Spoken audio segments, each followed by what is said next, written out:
Okay, welcome to everyone. And thank you so much for joining us in this first roundtable conversation. As you saw in the notice, this is the first roundtable that it's focused on food security. And the purpose of the conversation is for us to be able to learn from our neighbors in Arlington and Arlington Eats. I'll introduce our guest in a second. And to not only learn from them, but to have Susan expand our thinking as we enter into this really interesting time when we examine the possibilities for the redevelopment of the Watertown church site. So without any delay, let me introduce to you Susan Dorson. And Susan comes to us as a community organizer with over 12 years of experience building and operating nonprofits to benefit the local community. She is currently the program manager at Arlington Eats, focused on improving quality, quantity, and accessibility to food while working closely with local organizations to connect people to resources. Susan has a passion for bringing her community together and getting things done, and you're going to experience that. She has a BA in psychology from Connecticut College and a master's degree in macro social work from Boston University. And when Susan is not at work, you can find her either in her garden or playing her saxophone somewhere around town. I don't know if that's Arlington or another town. She has been participating in 2 different brass bands that she manages. So I asked her to bring her saxophone, but I don't think she did. We're going to hook her up with Kurt Coldenbrander and have a concert because he plays the trombone, Susan. I think you all. We need a trombone player in our band, so well, send him along. So I'll shoot you an email later. Excellent. But thank you all for being here. Welcome, Jonathan, former representative, state representative from Watertown. Jonathan Heck is with us as a community member and an interested friend in this whole project. So I'll continue to monitor the wait room. And Susan, I'm going to turn it over to you. Great, thank you. So thank you all for having me. I really appreciate the opportunity to share what I have learned in the last year and a half. So as Gary said, I started with Arlington Eats summer of 2019, and I was inheriting a lot of changes in this organization. So it had just moved sites, and so people were still learning where we'd moved to. And as I learned that we were in the process of planning a new building and a new space. And so I suddenly was diving into learning a new job and kind of managing a lot of changes and also dreaming about a new future. And I was very excited about all of that. And I knew that how I had to start by really kind of exploring what was out there and seeing what I could learn so that I could take us in a direction, because we had an opportunity to do new things, and there were no kind of limits to what we could do other than our physical, like kind of the parameters of the building. But I said, let's really explore what our options are. So I dove in and did a lot of looking. So I have a lot of things that I can share with you today, and I'm really excited to do that. So let me get my screen share going. All right, did that work? Gary, can you give me a thumbs up? Can you see my screen? We see a screen, yep. Awesome. We see your Zoom screen. We don't see your presentation. The wrong one. Okay. Let's see if I can get the right screen. Let's stop it. Let me try again. Technology Integrand. All right. How's that? Much better. Excellent. Thank you. All right. Okay. Thank you. So the starting point for any sort of change like this is asking lots of questions. So one thing I encourage you to start looking at is your history. And I'll tell you a little about the history of Arlington Eats in a minute. But history is really important because we can figure out a lot about an organization or anything about finding out why it started and why things are going the way they are. So there's a great story I love that illustrates the importance of this. There's a woman who's making roast for Sunday dinner, and she's teaching her daughter how to cook the roast. And the woman says, okay, so here we're putting the spices on the roast, and we cut the ends off the roast, and we put it in the pan, we put it in the oven.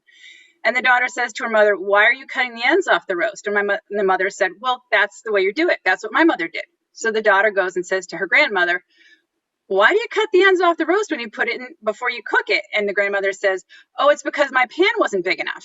So I always had to cut it off to make it fit. And so sometimes we have to go back and find out, why are we doing things the way we're doing them? Because maybe there's no reason to do them the same way anymore. Or maybe things have changed. I got a bigger pan, so I don't have to do that anymore. So it's so important to understand your history and where you came from and why things started the way they did, so that you can start to learn and grow and be able to change and know that things don't have to stay the same.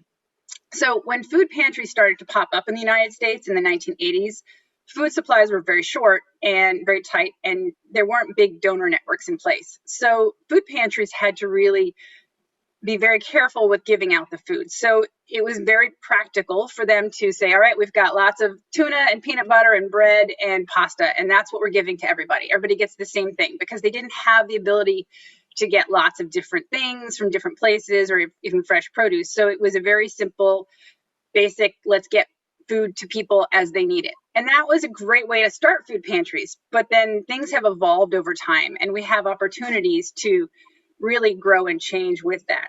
And so if you don't ask the questions about history and about why things are done and look at how things change over time, you might miss out on opportunities of where you can have growth and change. So you need to look at all of that and what's changed in your organization internally or externally. And, if you've been in the same building for a long time, maybe there hasn't been any impetus for change, or if there hasn't been major change in leadership, or, maybe there's just been no real reason for it. And you'll see in our history, we've had some real opportunities to change. And so sometimes that makes it easier. So you all have something ahead of you that's giving you an opportunity to say, all right, what can we do? Let's think about it. So it's kind of almost pushing you in that direction. And it's really important to take those opportunities when they arise. So first, your history. The second thing you need to ask about is your community. And you need to find out what it is that your community needs. So who is your target audience? Is it Belmont-Watertown specifically? Is it a larger community than that? Is it a specific community in there that that really needs your help?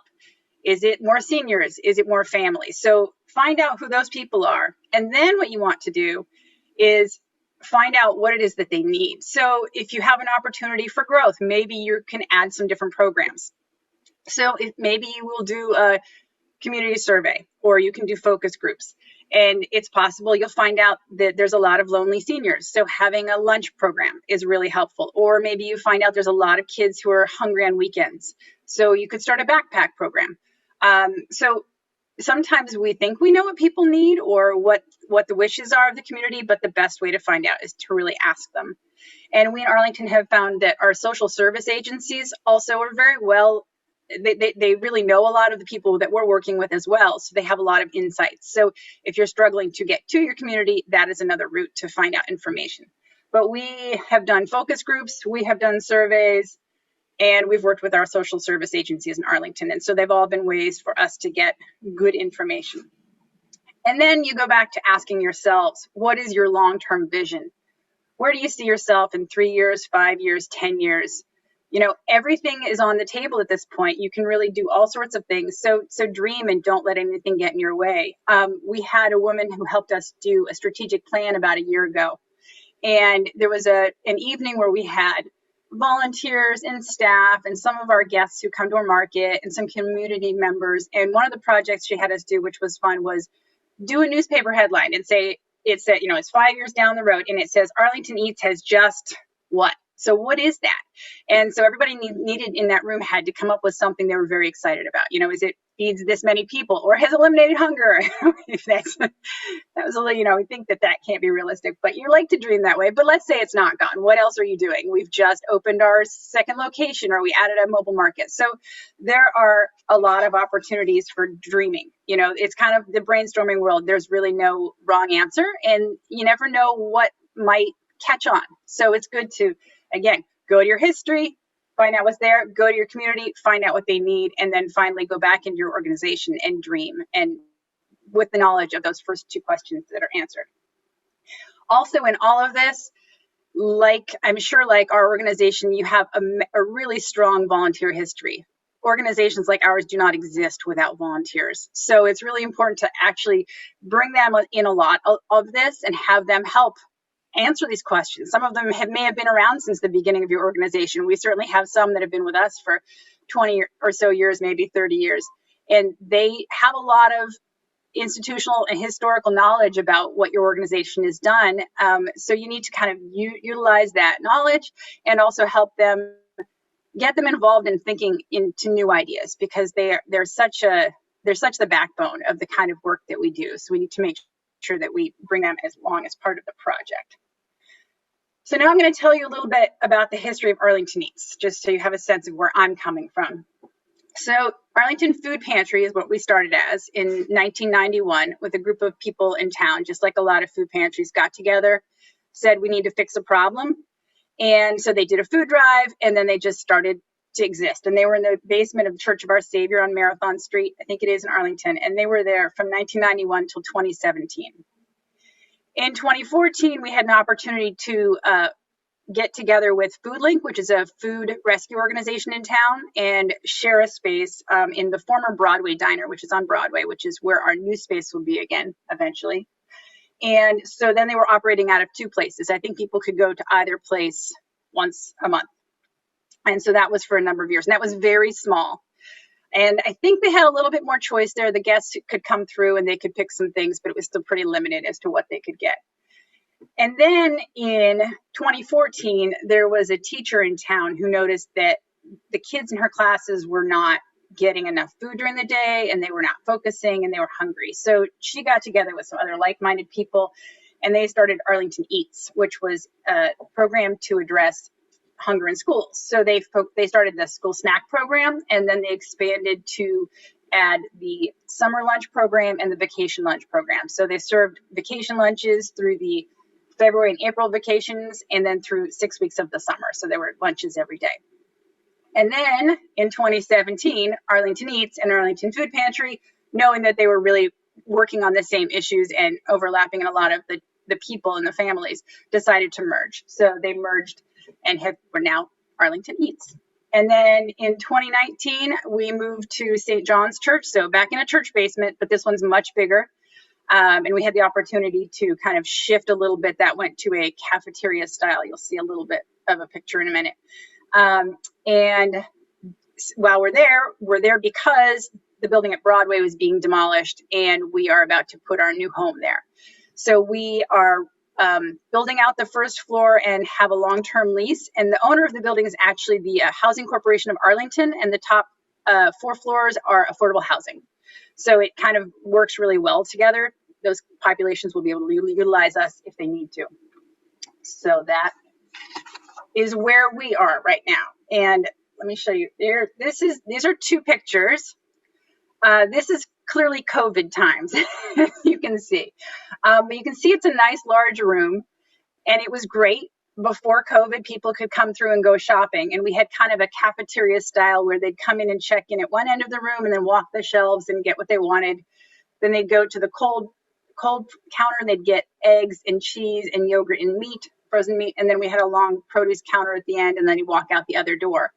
And the challenge, because we were in a shared space, is that we had to break down at the end of the day. In fact, there was a bridge club that came in at 7 o'clock on Wednesday night, and we had a market that started at 5:30, and we had to be cleared up and out of there by the end of the night. And so there are definitely challenges for multi-use spaces. So, if you're thinking about doing multiple things in a space or sharing a space, you have to think about logistics and what's easy to set up and not take down again, or what can be left permanently, or what can be kept for what you're doing. So right now, we've actually turned it to we're all home delivery, and these are our volunteers packing bags. And because we've let, in the past, clients would come through and they would choose the food that they wanted, we didn't want that feeling to go away. And so we have an order form online, and they're able to choose what they want. So we have a large population of Asian families, and they don't tend to take canned goods. And we thought giving that out to everybody and have it get thrown away or have issues with that didn't seem like it made sense. And as I also talked about, again, in early food pantries, food options were limited as to what people could give out. But now we know people are gluten-free, and people have, milk allergies, and people have nut allergies, and people have religious reasons, or people have cultural reasons for wanting or not wanting certain foods. And with all of the support in the communities and Greater Boston Food Bank, there are a lot of opportunities to provide foods for people, to let them feel respected, and that they have, that their kind of culture or their needs matter. So we try very hard to make sure that we offer the things that people need. So I visited 5 food pantries, our Neighbor's Table in Amesbury, Beverly Bootstraps in Beverly, the Open Door in Gloucester, the Open Table in Maynard, and the Mystic Community Market, which is very new over here in Medford. And I chose these because in my research, I was looking for something that was more a grocery store model. The line that we have was fine, the cafeteria model, but there were so many people who all they wanted was produce and meat or eggs, that them standing in line through all the canned goods, you could see the frustration. And I thought, we can really move this to something else. There are models out there that are doing this. Not that there's anything wrong with that, but there's lots of different ways of doing it. And this was kind of I was like, here's an opportunity. Let's see what we can do. So I went to look at these 5 different markets. A lot of food pantries are shifting to the word market. Again, it feels just a little bit more, it has different connotations, and I think people appreciate that. So that's been shifting around there. As I went to visit these places, I was looking at different client choice models. So how much choice are they giving people? Are they letting them take as much food as they want? Are they limiting it by family size? Are they limiting it by weight? Are they doing a point system? So I was looking at what that was. I was looking at their physical space. How much does a grocery store have to look like to be able to have that kind of feeling where they can kind of get their own food and kind of wander around at will and not have to be in a line? What else did they offer beyond just the basic food pantry type programs? Where did they source their food? Was there anything unique that they had? The accessibility. So I think you're in a church space as well, and that's where we are right now. And boy, load in is tough. So you have to carry things down a hall and in a room. So if you have an opportunity, if that's where your food is still going into a basement, I would seriously think about making it easier on yourselves and your volunteers, because and any guests who might come through as an elevator. So both accessibility for people who will utilize your services, but also for the volunteers who may have to load in thousands of pounds of food a week, which is what we certainly do. And I was also looking, are there any best practices that they have that I'm not thinking about, and funding. So for us, I was going to say, so funding, we're doing a large capital campaign right now. There's CDBG funding, I would say it. Could team up with another organization and share this space. There's lots of opportunities for things like that. So those are different ways. So let me go through my markets. I have some pictures and some inspiration for you, I hope. So this is our Neighbor's Table. The grocery store itself, the market, is only 581 square feet, and it felt the most grocery store-like of all of them. It was very small, but really neat and clean and orderly. I think one of the things that they're doing that a lot of places aren't doing is, I think almost all of their food comes from the Greater Boston Food Bank. I think they go 2 or 3 times a week to get food. I don't think they rely a lot on community donations. So they don't have quite the variety that we tend to have, but I think it makes it almost easier for them. I think they basically don't have limits on what people can take in terms of dry goods. They only do limits on perishable items. So the eggs, the cheese, the milk, the meats, allowing people to kind of take what they need for their family for the week. It's very, very flexible. So their market is small. They do have a large loading and receiving area because they go into Greater Boston multiple times a week, and they have a large size office area and a small waiting room. All right, whoops, wrong way. Beverly Bootstraps. This is an interesting organization because it encompassed pretty much anything a family might need. So it had caseworkers, they have a thrift store, they have education programs, they have tax help, job readiness programs.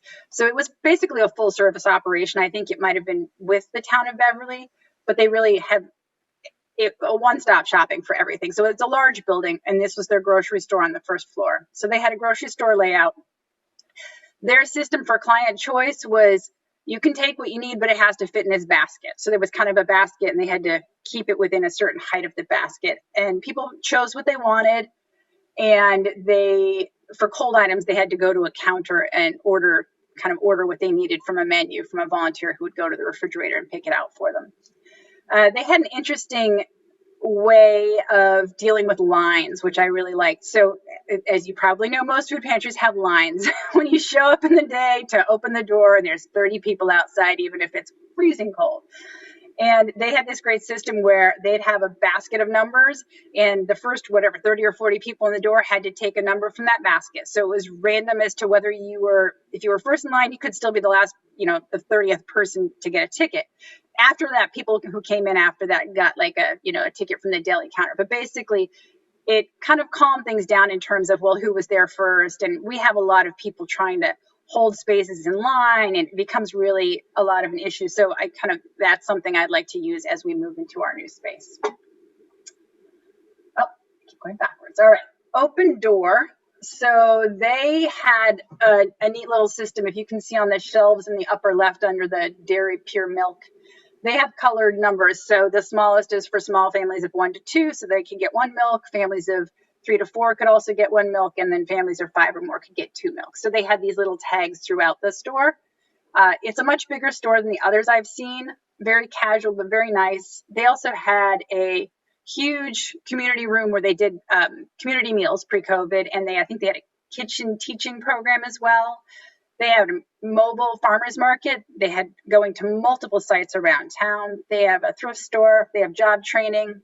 They had a neat kind of summer, I think it was soup and salad lunch program for the seniors in town. So they're constantly innovating. If you go to look at their website, it's really fascinating, all the things they've done. And they have a wonderful history part on their page that shows all the things and how they've added them slowly over the years. And I really enjoyed looking at that to see the growth that they have done. And they also have a really cool build a meal program where you can taste things, and they kind of have a recipe card, and they give you a spice kit if you want to try it, and then you get to pick out the food, and that's kind of in addition to the other food you would have that week. So it kind of encourages people to try new meals. All right.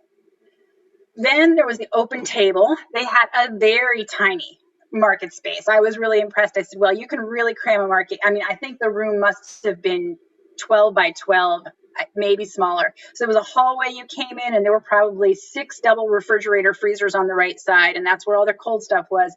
And then there was this tiny room with a small island in the middle with produce, and around it was the canned goods. And basically you could put 1 cart in a circle around there.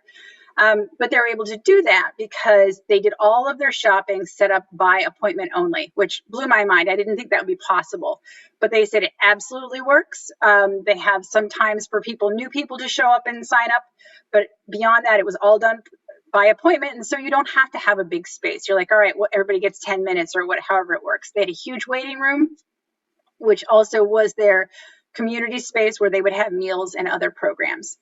And right now, I think they're doing food into cars in the parking lot as different people are. But so it had a very tiny place. And they also, if you can see their sign, they said, take what you need for a week when it came to dry goods.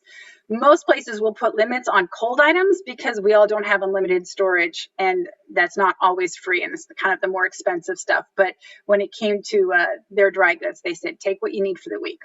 So that's what Open Table. And then our closest one here is the Mystic Community Market, which opened I'm losing track of time, a little less than a year ago. And that was built in conjunction with the Greater Boston Food Bank. I think it's the first market they've ever kind of supported in creating. It is open to anyone in any community. So it's a great resource for Arlington. We only serve the people of Arlington at Arlington Eats. But this is another place that I could send people if they need food beyond what we have for the week, or we're closed for the week or something. So that's nice. They also have a grocery store style you can see. And they are currently working on creating a better inventory guest tracking system. So I don't know what you use to track your guests. We just moved into Oasis, which is what Greater Boston Food Bank uses, but I don't particularly like it, and this is something new down the horizon. So if you need a system for tracking things, keep an eye on these people, because that's going to be, they're going to be sharing it. I think they might already be doing that. So I took all this information and we worked with our architects. So before I came along, we had a board member who was an architect, and he was really helpful except he hadn't asked a lot of these questions. So he was doing what had been done forever. He was building a cafeteria style market. And I was like, wait a minute, hold on. So I said, just let me go do some research first. So I'd done all this and I said, no, I want a little grocery store. I think that's going to be good. And I want a waiting room. And I don't want to have to put things up and down every day like we've been doing for, at our current place for the last year and a half. We'd have to constantly put up and break down. I was like, I'd like to have it be as much a very solid space as possible. So this is the current rendering of our space. Also, we currently have offices in a different location than our market, and we want it to be all in one space again. So you can see our offices are on the far right, and then we have two rooms. One is a bigger conference room, and the second is a small room, which was something really important to me, is to have this space where you could do a new client intake, or we sometimes have somebody from town who does the SNAP applications, and she usually stood in the hallway of our recent building. But before that, she would stand out on the street corner and talk to people. We thought, you know what, let's give her a room so she can come and do that. Or you could have someone come in and do financial coaching, or we could have somebody from the housing corporation come in and talk about housing. So having a place where people could meet together. So some of our guests could meet with some outside agencies. And there's a lot of people out there in town who want to reach the people that we're working with. And in Arlington, actually, Arlington East is the largest social service agency. We reach the most people of any of the agencies. But then it's great for us to work with those agencies to kind of get more services to people. So we're a really great kind of point of service and where people can meet. And then you see the middle room with tables will be our waiting room, but it can also be a conference room for board meetings or a community meeting in the evening or something like that. And then on the left, you see what we have our vision of the market. In the back, there's going to be a walk-in refrigerator freezer, which is really very exciting for me because I'm always wanting more space for my produce and my frozen goods. We'll have a area over on the far left where people can pick out their own meats or yogurts or milk or eggs, and in the middle we'll have a big island for produce. And so people will come from the waiting room into the market, and they can go through and get what they need, and then they can check out and they can leave. There's another door in the market. So this is our vision, and this is what we hope. Something like this is what our actual little grocery store will look like. So, we're hoping to move in, I think, in November. So we'll see where that takes us, but we still have a lot of planning to do, but the building is well on its way. So now's your time to ask lots of questions. So what are your goals? Where do you want to see yourself? What do you want to dream about? Where do you want to take your organization?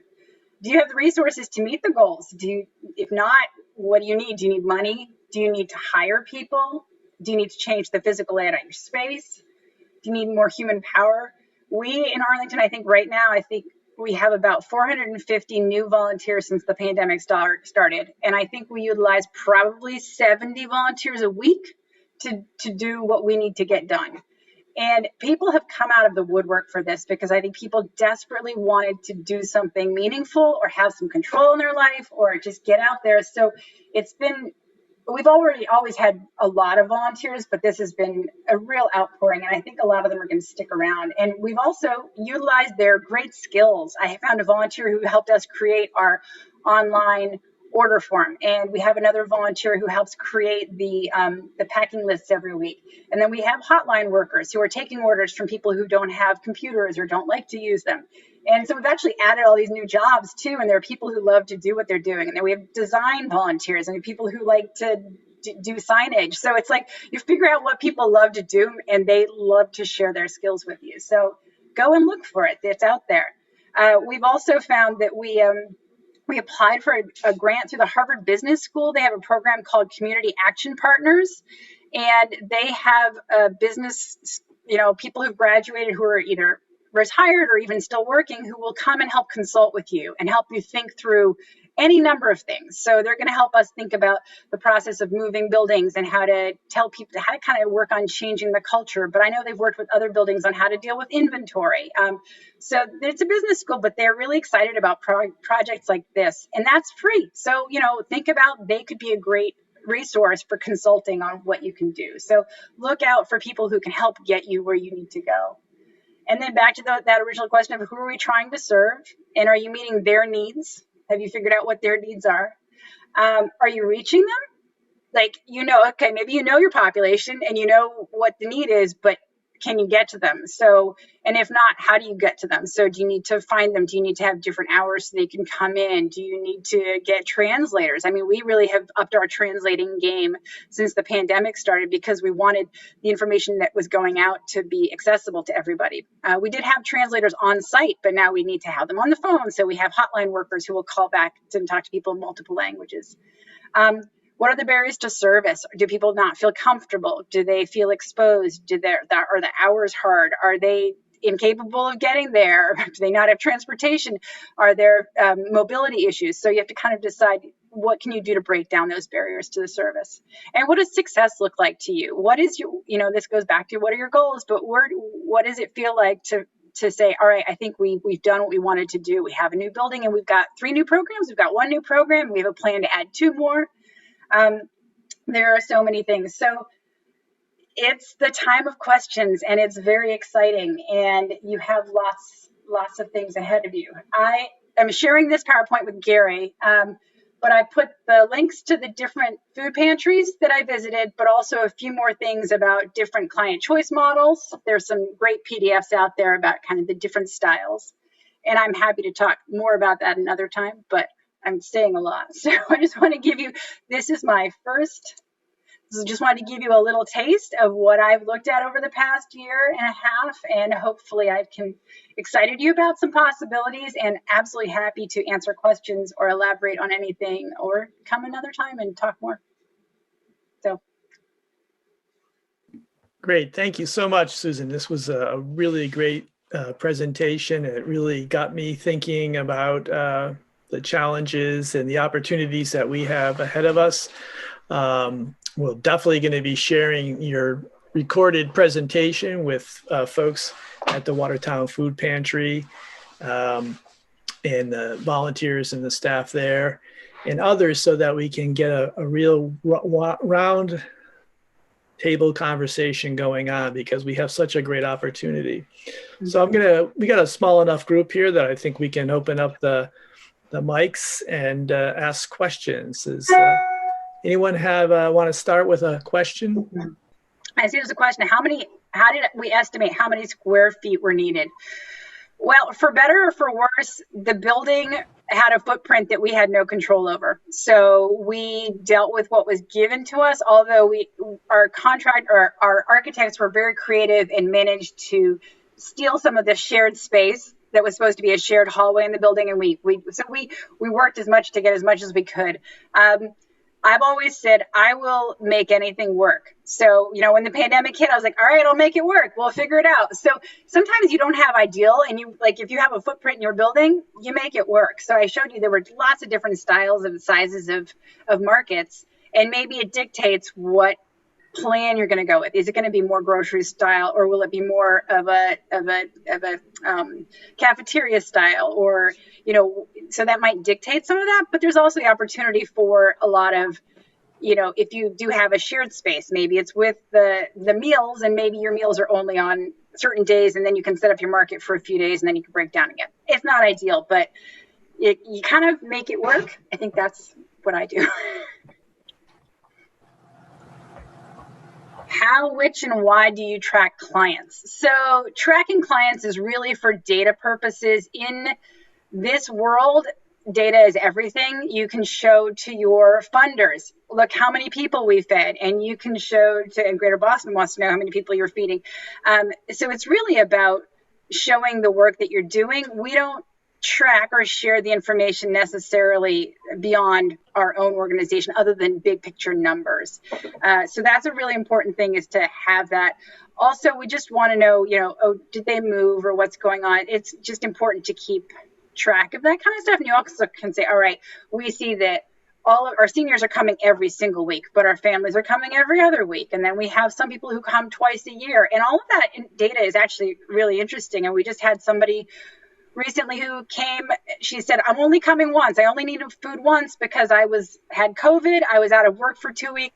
My pay was cut, but I'm going back to work, but I just didn't have the money for groceries this week. Well, that's an important thing to know. It's like how many people were affected for one time. So saying we had 50 people who only came once, that's an important population that only needed us briefly. But then there's a lot of people who we see every single week. And it's important to know all those things. So data is important. It teaches us who we're reaching and it helps us get funding. Did I answer that? I think. How? How? So when I first started, there was a town database, and we printed out a check-in sheet of people who had come in since we last registered everybody. So when somebody first came into the market, when we were in person, they filled out a very basic sheet. So we knew how many people were in their family, if they were getting SNAP or WIC, what language they spoke, and were there any seniors, were there any children, just some very basic information. And then we checked them off as they would come in. Now we're using this program through Greater Boston Food Bank called Oasis. So, and everybody's just ordering online. So we just say, okay, these are the people who got food this week, and we check it off in Oasis, and that tracks there. But we also are getting people to register through us online, which is challenging, but we're making it happen. It's not ideal, but like I said, the Mystic Community Market is working actually with United Way. They got a grant to build a whole new system that will help track clients and take orders and track inventory. And I think it's going to be a wonderful system when it's done. They're still in the development phase, but I think that's a great thing to look at down the line. Great. Other questions?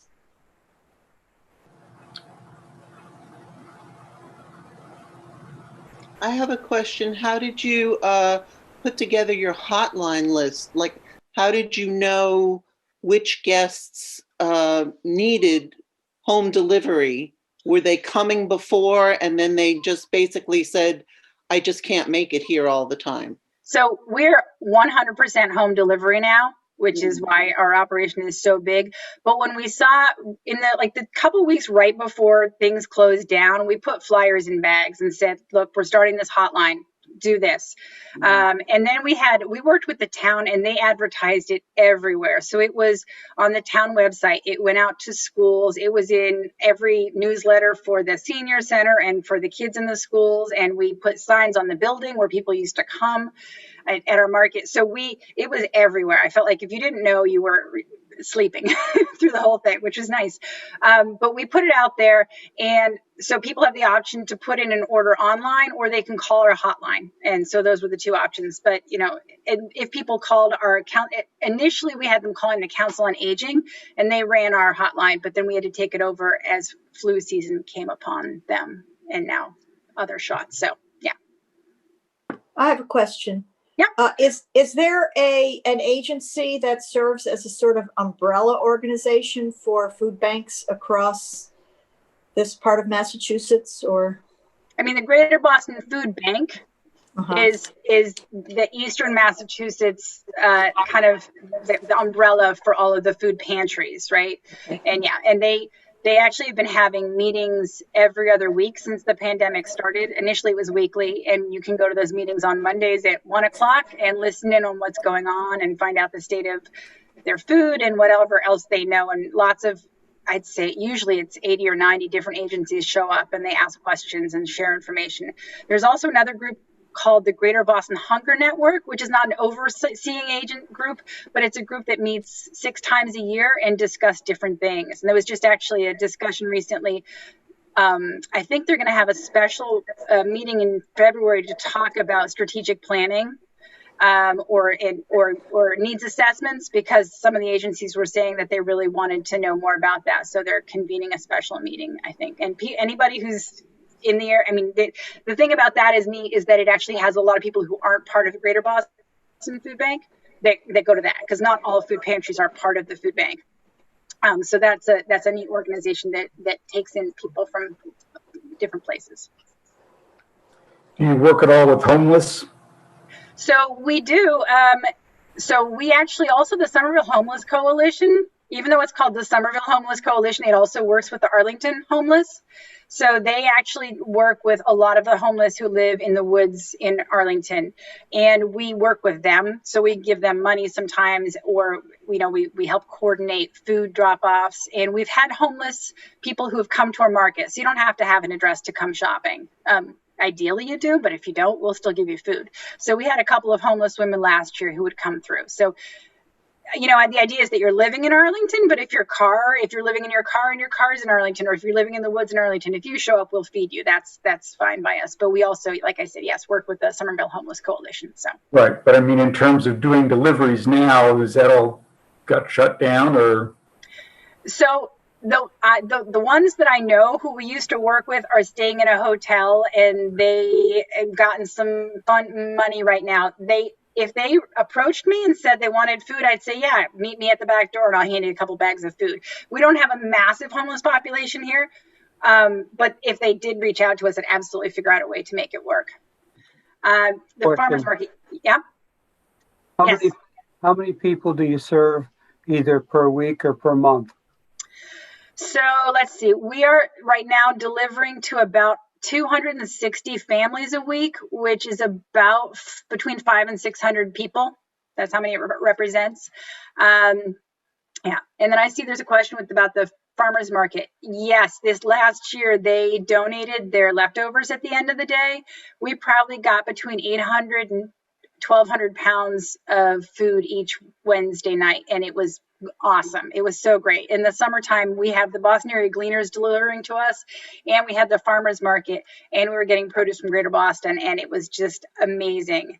And I've missed that since then. So I actually learned about wholesale produce distributors this fall, and we've got one who's now delivering produce to us once a week, and we're paying for it, but it makes it so much nicer than just giving out potatoes and onions and apples every week. So I'm able to get, you know, fresh lettuce or tomatoes or scallions and things like that. So we're able to kind of up our game. We did a big fundraiser specifically for produce, for adding more produce to the bags this fall.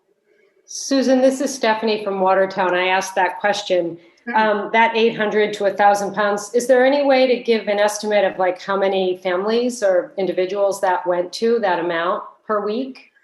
So let me see. I get about 1, 2, 3. I probably give out about 3,000 pounds of produce a week to my 260 families. Yeah.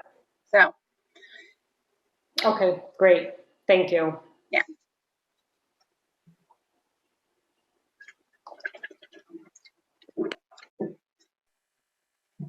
Question from Jonathan, what's your annual budget? And so my executive director knows this number better than I do, but I think it's about $400,000, I think.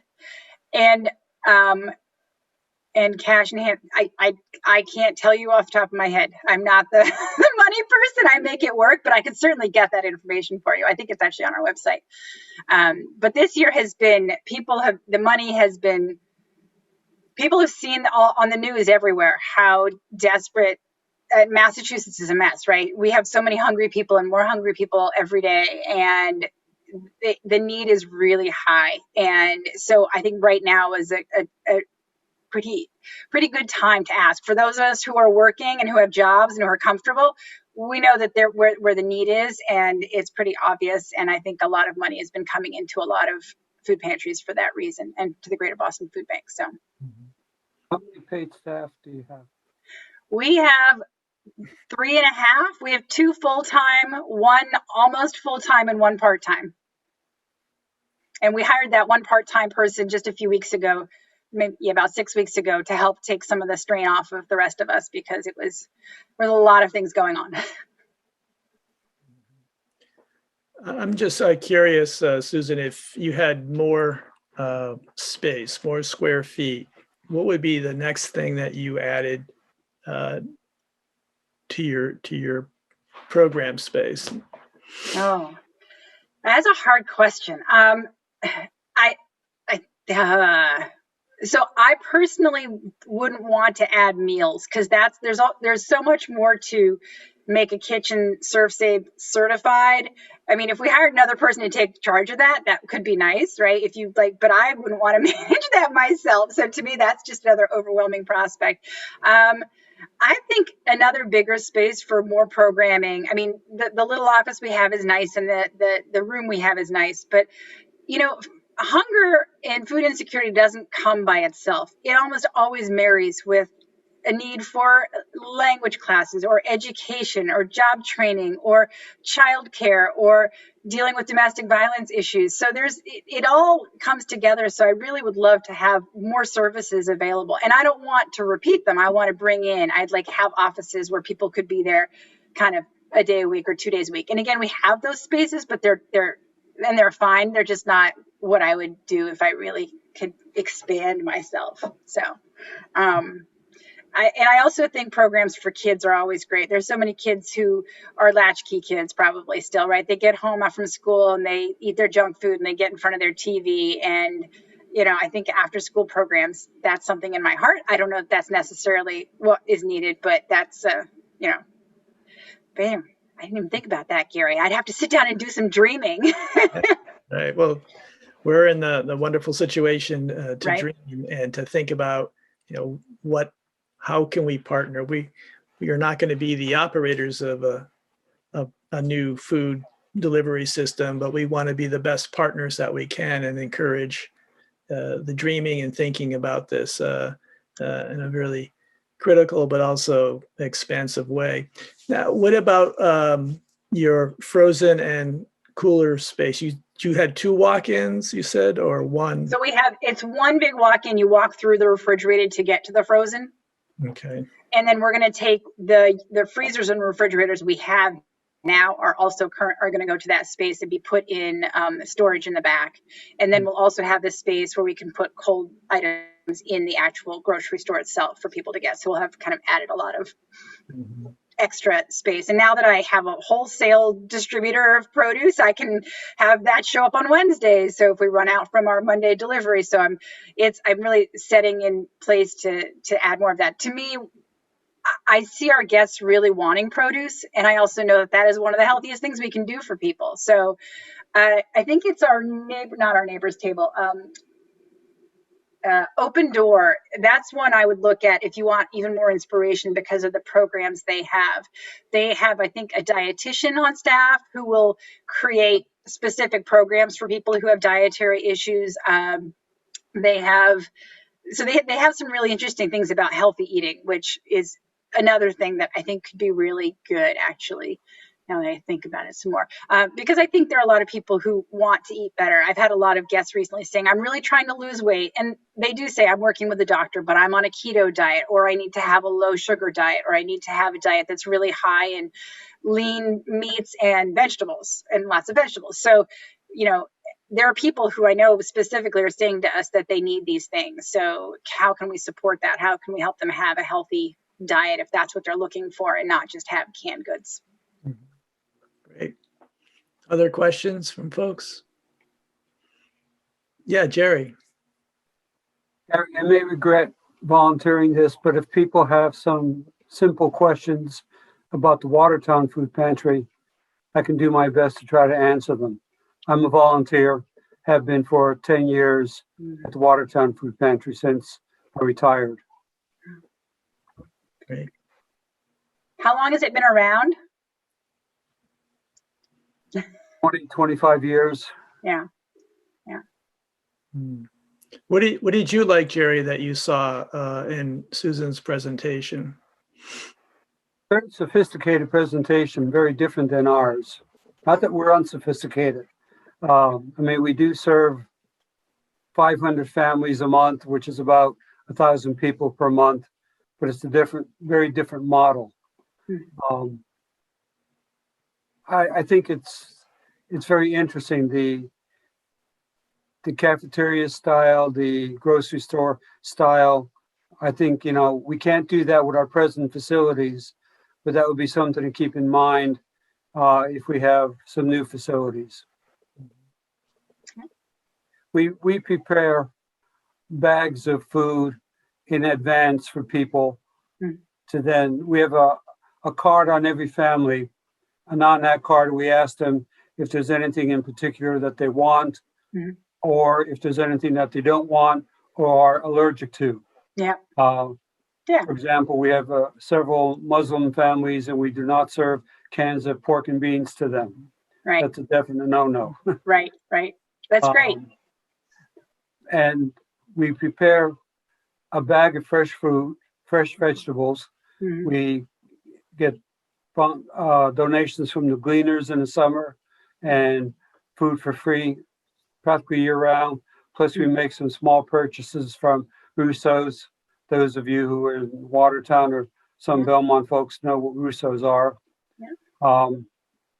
We have a bag of canned or packaged food items.